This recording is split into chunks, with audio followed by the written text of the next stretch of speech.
We began our path to graphing polynomials long, long ago, right? Tell me what you remember about the odd functions. Shout it out, it's okay. Opposite arms. She's saying one arm's up, one arm's down, right? Up, down, up, down. Tell me about even functions. What do we know? The arms are going the same way.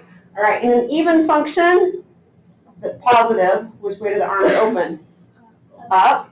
If it's a negative leading coefficient, what happens? Flips. All right, in our odd functions, if we've got a positive function, what arm is in the air? Okay, and if it's negative, what arm is in the air? Left. All right, that was a nice sum up for all of this stuff. Now, what we've kind of started dancing around is this multiplicity stuff. We've talked about it. We know how many times a zero shows up. But what you don't know is it also shapes the behavior of our function at the zero. So even multiplicity, we can recognize raised to the power of 2 as an even multiplicity, right? This one has an exponent. I would scoot it up if I could, but my camera's in the way. Sorry. This one has what kind of multiplicity? What's its exponent? 1, so it's odd. Okay, so what we need to know on even multiplicity, at our zeros, the function touches and turns around.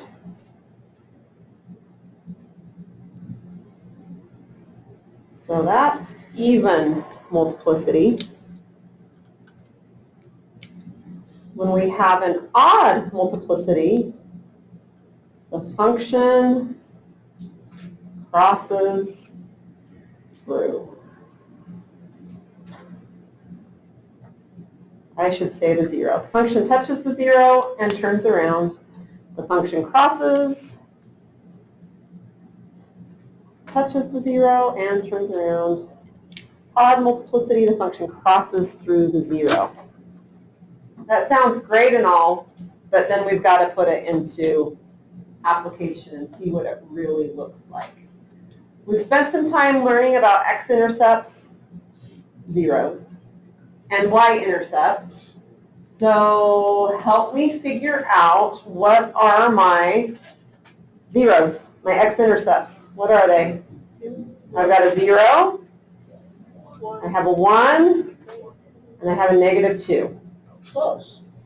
All right, so while we're here, let's plot those really quick. 0, 1, -2.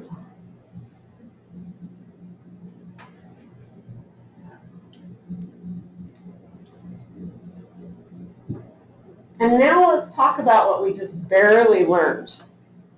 Okay, at 0 is my function going to touch and turn or cross through? It's an odd multiplicity, right? Because x to the first is going to cross. Boom, yes. At 1, is it going to touch and turn or cross?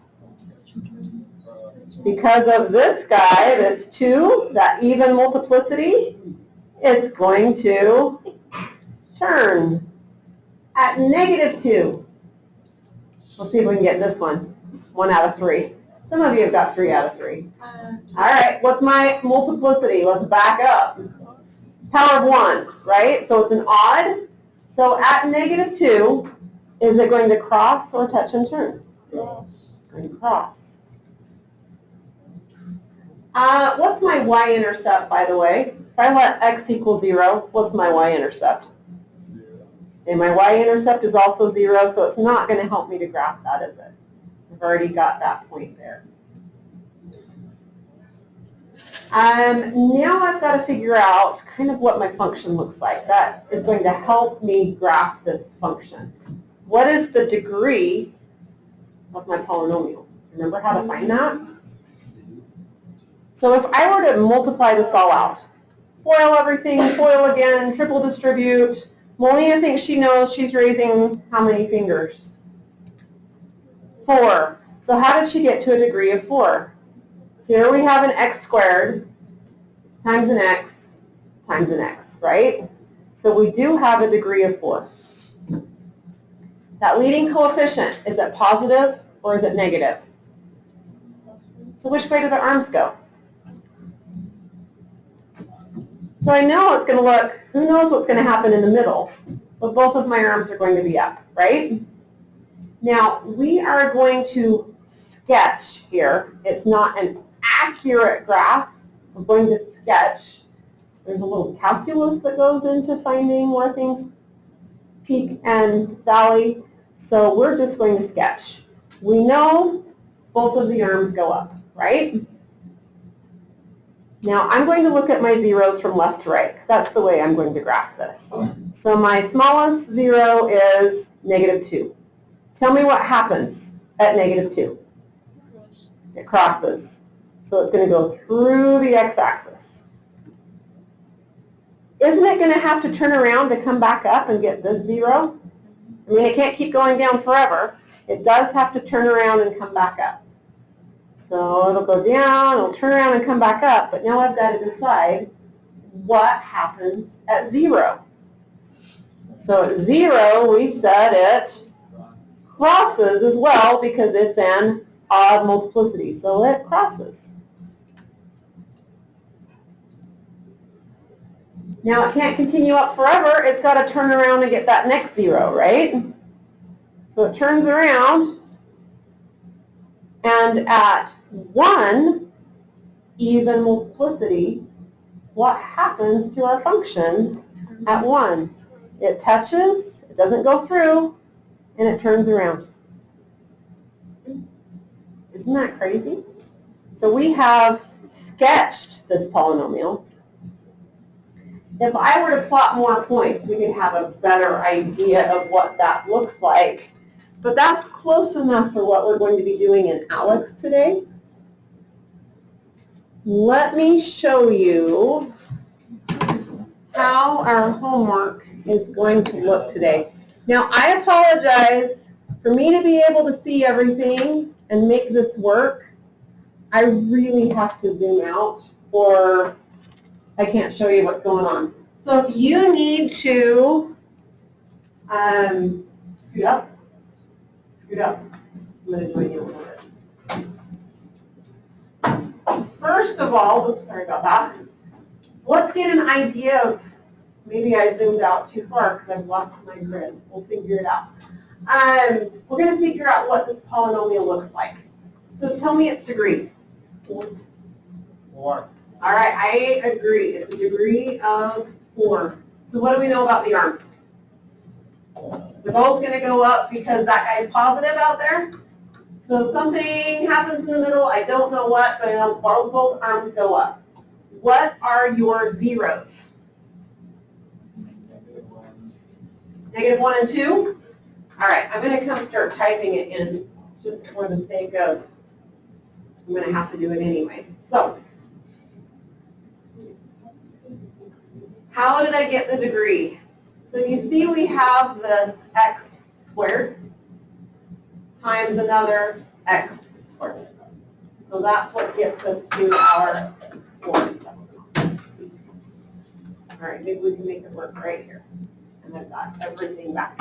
All right, so zeros. Where are the graph crosses? Ooh, I'm going to put in my zeros, but I've got to determine if it crosses or if it touches. So at -1, what's my degree?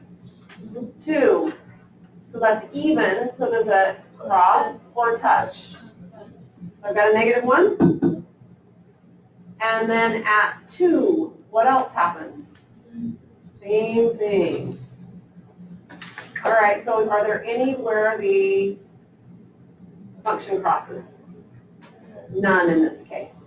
What's my y-intercept and how do I find that?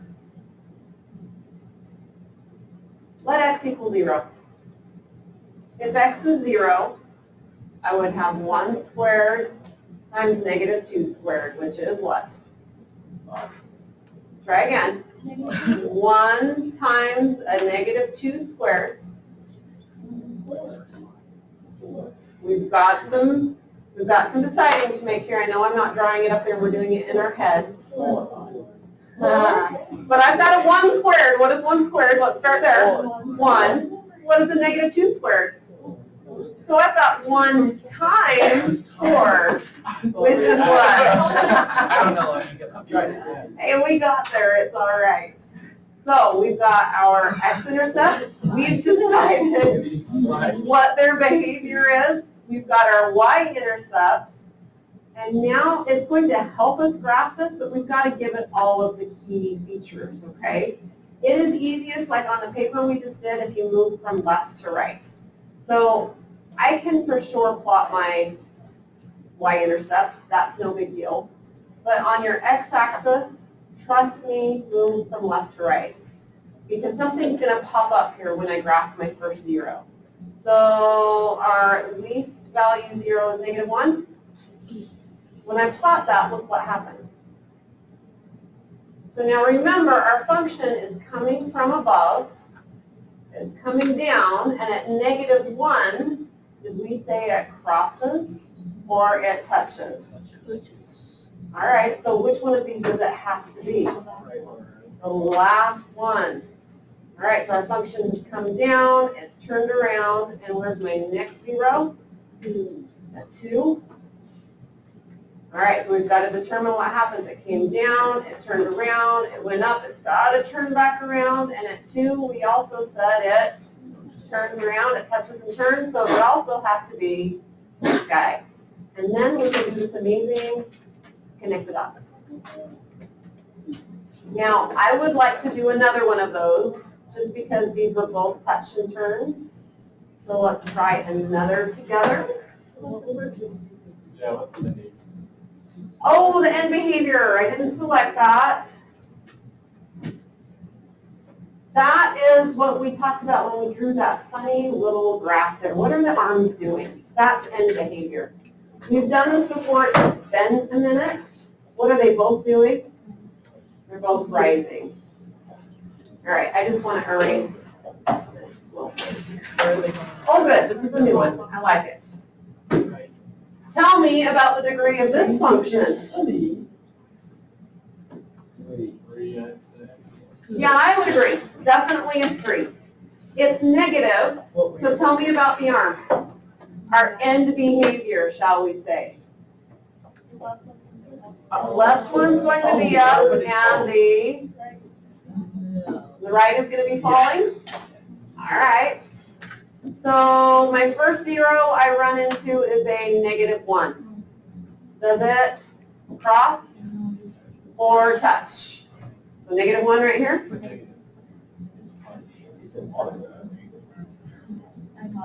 What makes this parenthesis equal 0? Negative 1, right? Negative 1. All right. How about the 0 here? The 2? Does it cross or touch? It crosses because I've got an odd multiplicity. So here goes a 2. And what is your y-intercept? Let's see if we can get it this time. Everybody's like, I don't dare say anything. We've got a 1 times a negative 2. Yeah. But then I've got to multiply it by this negative out here, don't I? So it's 1. So it happens to be a positive 2. I was like, Any questions with how we just got 2? All right. I know how to multiply. It is easiest to just graph that y-intercept first. Now, my first 0 reading from left to right was negative 1. And remember, we said our function is going to start up here, right? At negative 1, we said it's going to touch and turn. So which one does it have to be? All right. All right, so it's coming down, it's turned, it goes back up, and we know it needs to ultimately fall. So on that last 0, what was it, 2? Oops, I've got to grab it again. What's going to happen? What did we say happens at 2? It crosses, and it's going in this direction, so it has to be that guy. And we connect the dots. Here's our function. How do we feel about that? Okay, on the next set of problems, there's a little difference. And so I want to do one of these with you. All right. I have to match a graph. Now, it will narrow it down to 2 pretty easily, and you've got to do a little bit of detective work to decide between one or the other. Guess is not the best option. Don't do that, because we've got 2 functions on here, so try not to guess. All right, so f of x, I'm going to look at that top function. What's the degree? 3. The degree is 3, positive or negative. So I know something like this. That narrows it down to A or C. All right. What's the key difference between A and C? How far apart they are, maybe the zeros even. I mean, they're significantly different, right? Oh, maybe even D. D is an option too, yes. All right, let's look at our zeros. What are our zeros? -1 and, don't let this one trick you. Is an x squared minus 4 equals 0, x squared equals 4, so x is plus or minus 2. How many zeros do I have then? 1, 2, 3. Right? Which one of those has 3 zeros?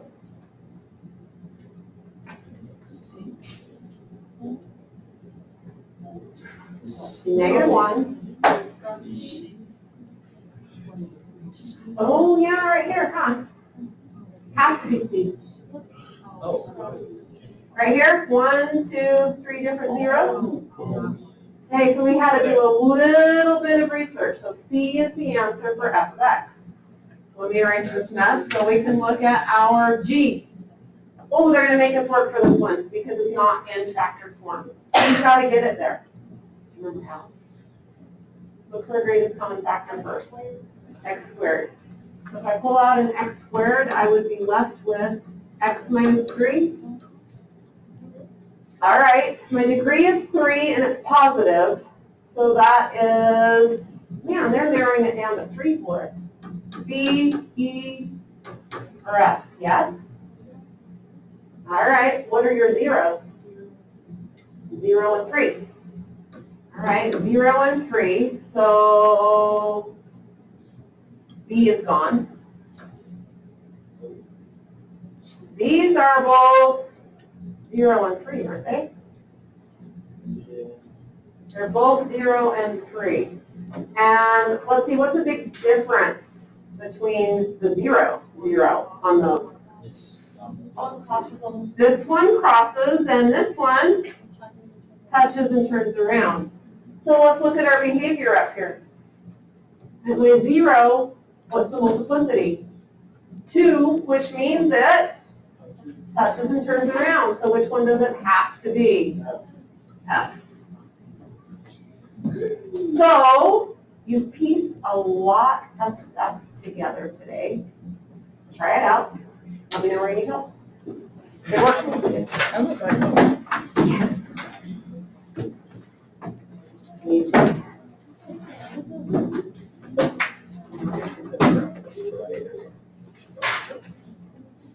You don't want me to keep it? I mean, I'm gonna do like the rest of my work.